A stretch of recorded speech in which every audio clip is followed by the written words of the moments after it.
आंबेडकरी अनुयायांचं आयुष्य आणि भविष्य उद्ध्वस्त करण्याचा प्रयत्न राज्य सरकारकडून चालू असेल तर निश्चितपणे हा अत्यंत निंदनीय आणि निषिद्ध प्रकार आहे। एकदा जर बंद पुकारला आहे तर व्यापारी पेठेकडून सुद्धा त्या बंदला प्रतिसाद देणं अपेक्षित होतं, परंतु जेव्हा ती घटना घडली नाही किंवा त्या बंदला प्रतिसाद संमिश्र स्वरूपाचा किंवा काही लोकांनी त्याची दुकानं चालू ठेवली, त्यावेळेला संतप्त आंबेडकरी अनुयायांनी काही दुकानं बंद होण्यासाठी जी पावलं उचलली, अर्थात त्याचं समर्थन करता येत नाही, परंतु अशी घटना घडण्याला कारणीभूत ही इथली पोलीस व्यवस्था आहे, इथलं गृह खातं आहे।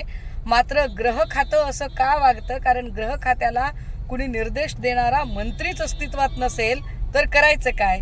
अशा सगळ्या परिस्थितीत कोम्बिंग ऑपरेशनच्या नावाखाली पुन्हा एकदा जर आंबेडकरी अनुयायांचं आयुष्य आणि भविष्य उद्ध्वस्त करण्याचा प्रयत्न राज्य सरकारकडून चालू असेल तर निश्चितपणे हा अत्यंत निंदनीय आणि निषिद्ध प्रकार आहे।